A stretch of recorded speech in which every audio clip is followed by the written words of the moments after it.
Hey everybody, I had planned to do a review today of the device that you see right here. This is a Labradar. This is like your personal little Doppler radar to do velocity tests, but I can't get the thing to work.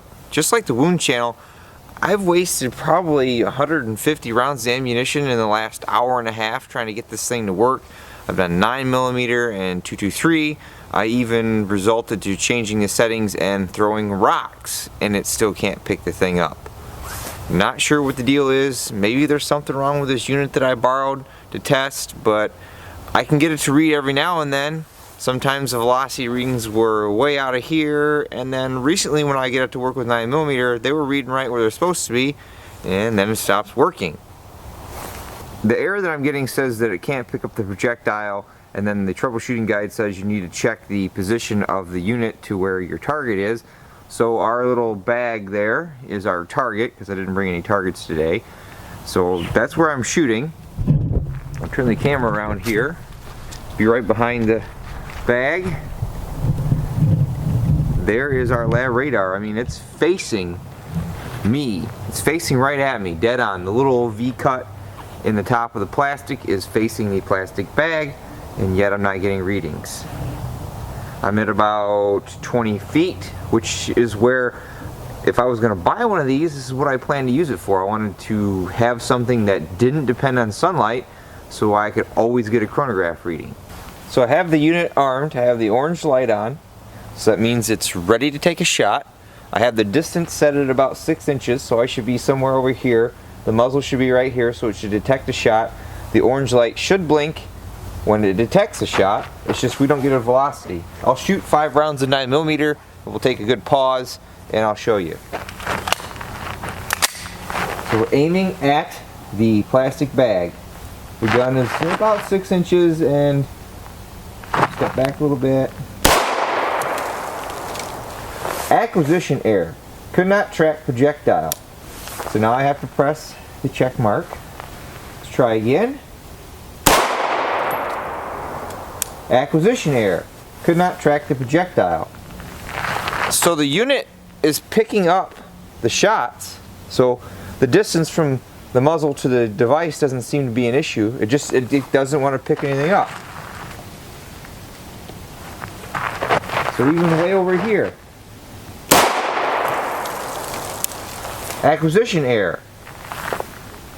So at this point, guys, I've wasted almost 2 hours worth of my time today trying to get this to work. I've put it up against the backstop back there. I put it just up against the dirt, and I can't get the thing to read. Maybe I'm too close? I know even the wound channel messed with this particular unit all day long. Couldn't get it to read. At $500, I might as well go buy one of the higher end chronographs and still rely on the sun to help me. At least I know it's going to work. I would appreciate it maybe if somebody from the company reaches out to me. I can have this unit for a little longer. Maybe they can talk me through what's going on.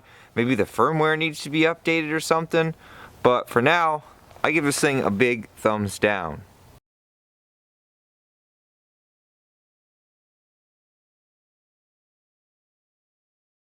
So after our less than optimal results down at our pistol range, I contacted the owner of our Labradar and asked him his experience with it. You know, hey, does it work every time? What have you found works best? Pretty much what he told me was to find a big open field, which we have our driving lane to get back to our pistol range, and to make sure you aim it as good as possible. One of the YouTube instructions or PDF or something says to take a little tiny straw and put it on top of the V-notch here and make sure you're lined up. So I've got myself lined up with a stump down there. So we're going to arm the unit here.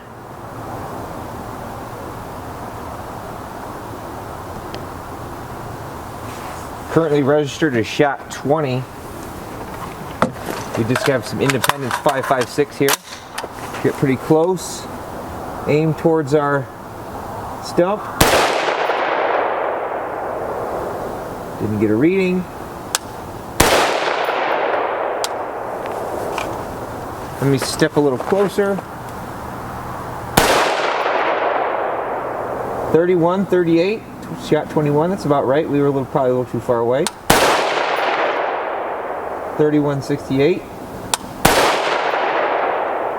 3152. So we were getting readings off that. Now we'll throw the PS90 SBR in here, in the mix. Have some American Eagle TMJ.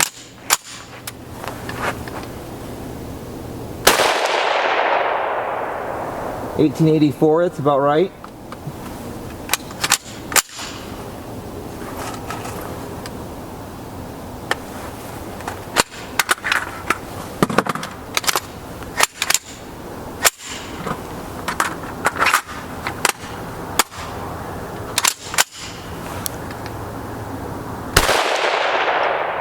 $1832,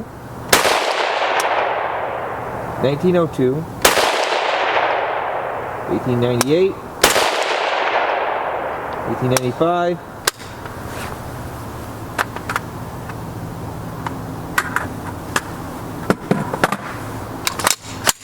and apparently I ran it out of batteries.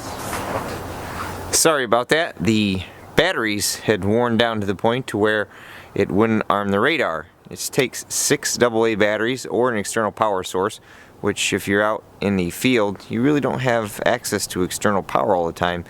But I mean, it's been on for about an hour, so I can see an hour there and then probably an hour and a half the last time.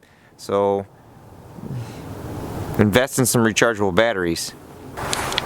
So I changed it to the handgun setting for velocity, and we'll see what happens now. Hey, that's much better. 1267, that's about right. 1195. 1182. 1222. That's looking better. Now let's try with the M&P. The camera angle is probably horrible on this. I'm out here by myself just trying to test this.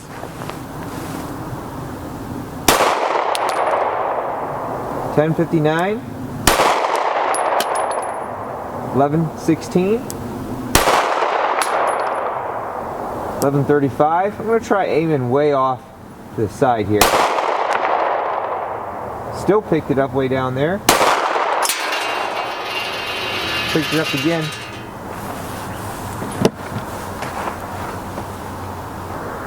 Well, after a couple settings adjustments, I would definitely say my opinion of this unit has changed a little bit. I'm still leaning towards the negative on this, mainly because I had to come up here to the top in an open field to use it. I can't use it at the pistol, 10 to 20 feet range that I want to use it at to completely replace my ProChrono Pal Chrono. But the advantages of this, don't have to have sunlight. You can get velocity readings up to 100 yards with it, so you can do stepped velocities, at the muzzle, 20 yards, 30 yards, etc. Battery life doesn't seem to be the greatest. I mean, it takes 6 AA batteries, and after about 3 hours, it's about had enough. Now, granted, there are a lot of electronics inside of it, so aiming on it's kind of a pain. You're supposed to look through this little V block up here, and I ended up putting a little straw on top of it. Maybe they should have like a laser or something on here that you can point towards your target. But once we did get it working, we were getting velocities that we've seen averages for before from the ProChrono Pal Chrono. 3100 plus from the Independence, 1900 from the 5.7, and 1200, 1100 from the 9mm. So it seems to be pretty accurate. I like that you can store data on an SD card with it. It does have the ability to have external power. The menu can be a little clunky at sometimes. In order to get back to the options screen, you have to hold this for so many seconds and then go back to it. And at 500 bucks, I think kind of a lot of work for it. So with that said, guys, I'll leave you with that. I ended up renting this from Aimed Research, so if you guys are looking for something like this and have a nice big open area to shoot it in and you want to rent this, he does rentals on this, so I'll include his links in the description below. As always, thanks again for watching, everybody. Until next time, take it easy, everybody.